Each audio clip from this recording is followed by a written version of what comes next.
Hello बच्चों, welcome back. मैं रंजन हूं और आप देख रहे हो रंजन मिश्रा फिजिक्स। तो आज फाइनली वो दिन आ गया जब हम निकालेंगे एनर्जी। कैपेसिटर में कितनी एनर्जी स्टोर होती है, क्योंकि अभी तक जो कुछ भी हम मसाला तैयार कर रहे थे वो उसका पर्पस यही था कि हम कैपेसिटर में क्या करें, एनर्जी स्टोर कर लें और जब हमें जरूरत पड़े तब हम उसका यूज कर लें। चाहते तो यही थे हम। तो आज इस वीडियो लेक्चर में हम जानेंगे कि एनर्जी कितना स्टोर होता है। लेट अस सी। तो एनर्जी स्टोर इन कैपेसिटर, देखिए ये कोई पैरेलल प्लेट कैपेसिटर है। जब ये चार्ज नहीं है तब इसमें Q 0 है, V 0 है और एनर्जी स्टोर्ड 0 है। इसका मतलब ये हुआ कि अपने आप एनर्जी आने वाला नहीं है। तो क्या होगा, हमें उसमें एनर्जी फीड करना पड़ेगा, क्योंकि यू नो कि energy is conserve, it can neither be created nor be destroyed. तो कहीं से तो लाना पड़ेगा। और लाता कौन है? जहां कहीं भी एनर्जी स्टोर होता है दरअसल में कोई ना कोई काम करता है।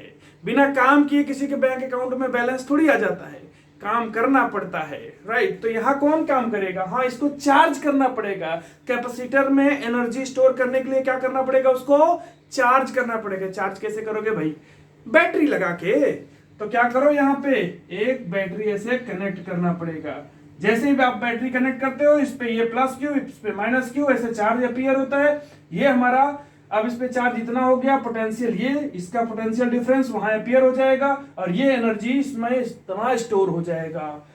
U is equal to half CV square. अभी हम देखेंगे कि ये आया कैसे। अभी बस इतना जानते हैं कि ये हुआ कैसे। ये एक्चुअली इसका केमिकल एनर्जी था। किसकी? बैटरी की, जो कि इसके इलेक्ट्रिक पोटेंशियल एनर्जी में कन्वर्ट हो गया और इसमें स्टोर हो गया। अब बाद में एक बार ये चार्ज हो गया ना, फिर इसको आप हटा दो, इसको हटा दो, कोई बात नहीं, अब भी एनर्जी वो उसमें उतना मेंटेन रहेगा और आप इसको चाहे जहां लगा के वो एनर्जी ले सकते हो। तो आप ये भी पूछ सकते हो कि तो हम सीधे बैटरी लगा के कहीं क्यों ना ले लें, राइट। तो ये क्वेश्चन एक बन सकता है और बहुत अच्छा क्वेश्चन बन सकता है कि बैटरी भी एनर्जी स्टोर कर रही है और बैटरी लगा के हम इसको कैपेसिटर को चार्ज करके उसमें भी एनर्जी स्टोर कर रहे हैं। उसका भी पोटेंशियल V था और ये भी पोटेंशियल V तक ही चार्ज वोल्टेज डेवलप कर पाएगा। तो हमें जहां एनर्जी चाहिए होता था वहीं पे बैटरी लगा देते। कैपेसिटर का क्या काम? बहुत अच्छा क्वेश्चन है। इसका आंसर लेकिन अगले वीडियो में दूंगा। फर्क है दोनों में। उसमें बैटरी जिस तरीके से एनर्जी स्टोर करती है और जिस तरीके से एनर्जी रिलीज करती है, और कैपेसिटर जैसे स्टोर करता है जैसे रिलीज करता है, दोनों में बहुत फर्क है। इसलिए उसका एप्लीकेशन भी अलग अलग है। करेंगे उस पर चर्चा। अभी हम क्या करेंगे, देखेंगे कि एनर्जी स्टोर कैसे हुई, बैटरी ने काम कैसे किया। लेट अस सी। तो चलिए देखते हैं। हम एक अनचार्ज कैपेसिटर में क्या कर रहे हैं, बैटरी लगा दे रहे हैं ऐसे, राइट। इसका पोटेंशियल कितना है? कैपिटल V है। किसी एक टाइम पे, हमें अभी नहीं पता है, एट टाइम T, मान लो इस पे स्मॉल वोल्टेज था, V वोल्टेज था और इस पे जो चार्ज है वो स्मॉल Q था। बाद में कैपिटल Q ये डेवलप करेगा, कैपिटल V ये डेवलप करेगा, ठीक ना। अब उसमें होगा क्या? पहली बात तो ये देख लो, जब ये बिल्कुल चार्ज नहीं था तब ये करेगा क्या? ये पॉजिटिव है, राइट। और ये क्या है? कंडक्टर की प्लेट है। तो इससे क्या होगा, ये पॉजिटिव यहां अपीयर होगा। इसके जो इलेक्ट्रॉन्स होंगे, ध्यान से देखो, इसके जो इलेक्ट्रॉन्स होंगे वे ऐसे ट्रेवल करेंगे, इसमें से इस पे आ जाएंगे और उसके वजह से क्या होगा कि यहां से इलेक्ट्रॉन जा रहे हैं, यहां पर इलेक्ट्रॉन आ रहे हैं। तो यहां पे धीरे धीरे धीरे धीरे धीरे धीरे पॉजिटिव चार्ज अपीयर होगा, क्योंकि डेफिसिट ऑफ इलेक्ट्रॉन हो जाएगा। और यहां पे ये इलेक्ट्रॉन एक्यूमुलेट हो रहे हैं तो धीरे धीरे इस पे नेगेटिव चार्ज आ जाएगा। तो किसी एक टाइम पे हम मानते हैं कि, और ये जो पॉजिटिव आ रहा है नेगेटिव आ रहा है, जिसकी वजह से इस पे क्या होगा, धीरे धीरे एक पोटेंशियल डिफरेंस बनना शुरू हो जाएगा। और ये बढ़ बढ़ के पोटेंशियल डिफरेंस इसके बराबर होगा एक बार, मतलब लास्ट वहां तक तो होगा ही होगा। लेकिन अभी हम एट टाइम T की बात कर रहे हैं, जब ये कितना हो चुका है, इस पे मान लो कि Q वोल्टेज हो चुका है, Q चार्ज हो चुका है, V वोल्टेज हो चुका है, ठीक ना। अब इस टाइम पे हम एक छोटा सा और चार्ज लेंगे, एक चार्ज मान लो कि DQ चार्ज यहां से निकाल के इस पर से इस पे लाया जाता है DQ चार्ज को। अगर यही प्लस है तो समझ लो कि यहां से यहां ट्रेवल कर रहे हैं, और अगर माइनस है इलेक्ट्रॉन ले गए तो यहां से यहां, ठीक ना, एक ही बात है। तो अब हम क्या करने जा रहे हैं, एक DQ चार्ज को एक प्लेट से दूसरे प्लेट पे बैटरी ला रहा है, एक प्लेट से दूसरे प्लेट पे। अगर ये प्लस है तो आप इससे समझो, बट इक्विवेलेंट चार्ज नेगेटिव इधर से जा रहा है, ओरिजिनली तो यही है, बट प्लस लिए हैं तो आप ऐसे समझो कि इस प्लेट से प्लस DQ बैटरी ने इसमें डाला, राइट। तो ये DQ को वहां से यहां लाने में इसको काम कितना करना पड़ा, वही DW करना पड़ा, ठीक ना। और यही DW अगर मैं कैलकुलेट करूं तो आपको अगर याद होगा तो क्या होता है फॉर्मूला, V इंटू DQ, है ना।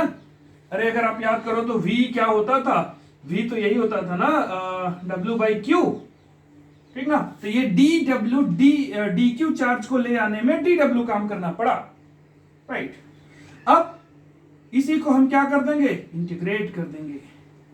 कहां से कहां, जब बिल्कुल चार्ज नहीं था वहां से लेके जब फुल चार्ज हो गया वहां तक, जब कोई वर्क डन नहीं था वहां से लेके जब फुल वर्क डन हो गया वहां तक। तो अब ये DW क्या हो जाएगा, W हो जाएगा, और यही इसमें स्टोर्ड एनर्जी होगा। और यहां पे थोड़ा सा चेंज, ये V को क्या लिख सकते हो, हम V को क्या लिख सकते हैं, ये स्मॉल v है ना किसी एक टाइम, तो ये हो जाएगा Q बाई C, क्योंकि जब इसमें V है तब इसका चार्ज कितना है, Q है, और तब इसका कैपेसिटेंस मान लो कि ये C है, ठीक ना।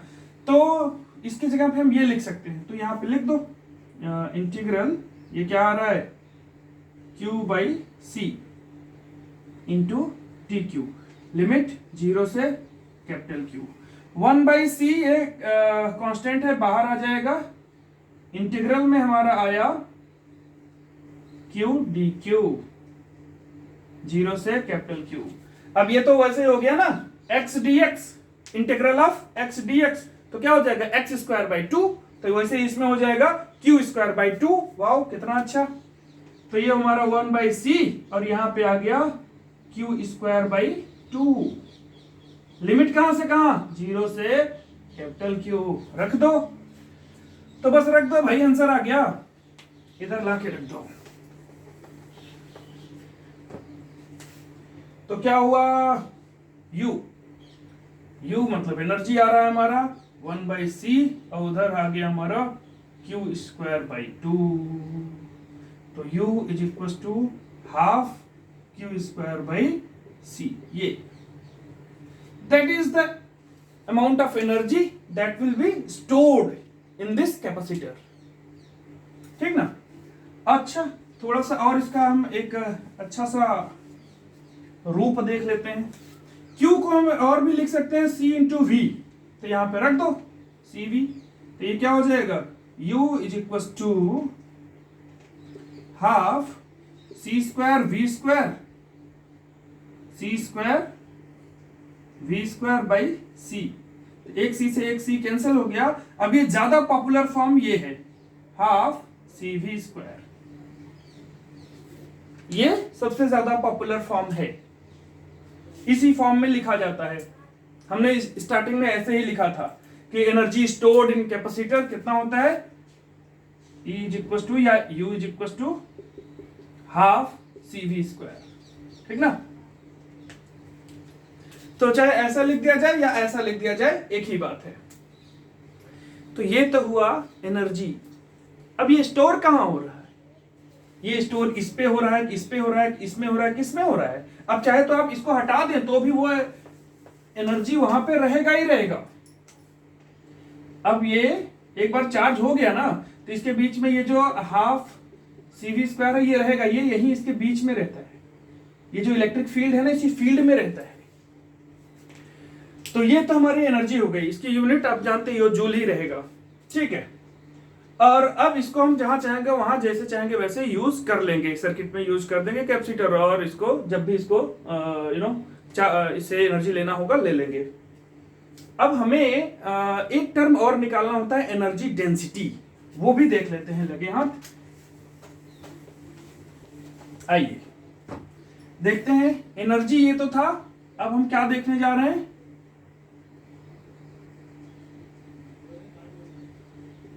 ये बड़ा बड़ा अच्छा टर्म है और बाद में इलेक्ट्रोमैग्नेटिक थ्योरी जो फील्ड थ्योरी आती है ना उसमें भी इसका बड़ा यहीं से स्टार्ट होता है फील्ड थ्योरी, वो आप मॉडर्न फिजिक्स में देखोगे। एक छोटा सा ग्लिम्स अभी देख लो, बाद में मैं याद दिलाऊंगा यहीं का रेफरेंस देके। तो इसको स्मॉल यू से दिखाते हैं ऐसे, और ये होता है this capital U divided by V, and this V is what, this V is not voltage but volume, ये वॉल्यूम है, ठीक ना। तो इसको बोलते हैं energy per unit volume. Energy per unit volume is known as energy density, बहुत important term है एनर्जी पर यूनिट वॉल्यूम। इसके यूनिटी वॉल्यूम में, ये तो एनर्जी पूरा बिखरा हुआ है इसके बीच में, पर यूनिट वॉल्यूम में कितनी एनर्जी है वो ये बताएगा। तो ये ज्यादा जनरल फॉर्म है। तो चलिए निकालते हैं। तो एनर्जी अभी आपने देखा कितना है, हाफ सी वी स्क्वायर, और वॉल्यूम क्या होता है जी, वॉल्यूम होता है एरिया इंटू ये इसका प्लेट का एरिया, ये जो इसका एरिया है और इसके बीच का ये डिस्टेंस, तो ये पूरा इसका वॉल्यूम आ जाएगा। इस दोनों पैरेलल प्लेट कैपेसिटर का ये पूरा टोटल वॉल्यूम आ जाएगा अगर इसके एरिया और इसके बीच का डिस्टेंस से मल्टीप्लाई कर दोगे। अच्छा, तो एक और फार्मूला सी का भी तो आप जानते हो, सी को क्या लिखा था हमने पैरेलल प्लेट कैपेसिटर में, पिछले लेक्चर में डिराइव किया था, epsilon not a by D, epsilon not a by D, ये सी की वैल्यू है, इंटू ये वी, और नीचे क्या आ रहा है ए डी, तो इसका मतलब है कि ये डी नीचे आ जाएगा, तो इसको आप ऐसे लिख दो, 2 भी नीचे हो जाएगा, ऐसे लिख दो, तो 2 और ये हो गया एक डी और ये इसका ए डी, तो ये एक ए एक ई से कैंसिल हो गया, और ये देखो ए कैंसिल हो गया, डी डी डी स्क्वायर हो गया। तो इसको आप ऐसे लिख सकते हो, energy density small u is equal to half epsilon naught V, अरे ये वी स्क्वायर है जी, ये V square divided by D square. अब अगर आपको याद हो तो v इज इक्वल टू हम लिखते थे e इंटू डी, राइट, तो यहां से e इज इक्वल टू क्या लिख सकते हैं, बोलो जी, v बाई डी। तो यहां से अगर हम सबका दोनों साइड में स्क्वायर कर दें तो ये देखो यही टर्म तो है, इस टर्म की जगह पे हम क्या लिख सकते हैं, इलेक्ट्रिक फील्ड, तो यहां पे लिख दो इलेक्ट्रिक फील्ड, तो क्या आया, हाफ एप्सिलॉन नॉट e का स्क्वायर, ये हुआ एनर्जी डेंसिटी। बहुत इंपॉर्टेंट फॉर्मूला है ये, ठीक ना, ये बहुत जनरल फॉर्मूला है और बहुत इंपॉर्टेंट है, हाफ एप्सिलॉन नॉट ई के स्क्वायर। इससे आपको ये भी पता चलेगा कि वो कहां है, किस पर डिपेंड कर रहा है। आप देखो E, ये इलेक्ट्रिक फील्ड इसके बीच में जितना स्ट्रांग होगा एनर्जी डेंसिटी उतना ज्यादा स्ट्रांग होगा। और बाद में आप देखोगे जो इलेक्ट्रोमैग्नेटिक रेज होती है ना, जैसे लाइट जो सन से इधर आ रही है या फिर बल्ब तुम जला रहे हो उससे, ये जो लाइट है, लाइट भी इलेक्ट्रोमैग्नेटिक वेव है। तो इलेक्ट्रोमैग्नेटिक वेव में जो फील्ड्स हैं उसमें इलेक्ट्रिक फील्ड और मैग्नेटिक फील्ड है, वो इलेक्ट्रिक फील्ड में यही एनर्जी होती है। मैग्नेटिक में भी ऐसे ही इसके जगह पे परमिटिविटी की जगह परमेबिलिटी आ जाएगा, वो सब हम देखेंगे आगे चल के जब मॉडर्न स्टार्ट करेंगे। तो ये तो हमारा हो गया, इसके लिए 2 टर्म आज आपने देख लिया कि एनर्जी स्टोर होती कैसे है, ठीक ना, और कितनी होती है, और एनर्जी डेंसिटी क्या होता है। आपने ये जान लिया कि उसमें बैटरी से जो बैटरी वर्क डन करता है वही उसमें as a potential energy store हो जाता है, और बाद में वो इलेक्ट्रिकल एनर्जी कहा जाता है, इलेक्ट्रोपोटेंशियल एनर्जी कहा जाता है। हाफ सी वी स्क्वायर देख लिया, ठीक ना, और उसको अगर पर यूनिट वॉल्यूम निकाल लिया जाए तो एनर्जी डेंसिटी हो जाता है। बहुत यूज है इसका। और आगे के इसके इमीडिएट बाद हम एक वीडियो बनाने जा रहे हैं जिसमें उसी क्वेश्चन का आंसर देंगे कि बैटरी और कैपेसिटर की एनर्जी में क्या फर्क है। तो वो लेक्चर मत मिस कीजिएगा, जरूर देखिए इसके तुरंत बाद। और इसमें अगर कोई आपको प्रॉब्लम आ रहा है इससे रिलेटेड तो प्लीज मुझे कमेंट कीजिए, मुझे बताइए। और जो शीट मैंने अवेलेबल कराया है वो शीट आप सॉल्व कीजिए, इस पे बेस्ड बहुत सारे क्वेश्चन हैं। ओके, तो wish you happy learning, bye bye.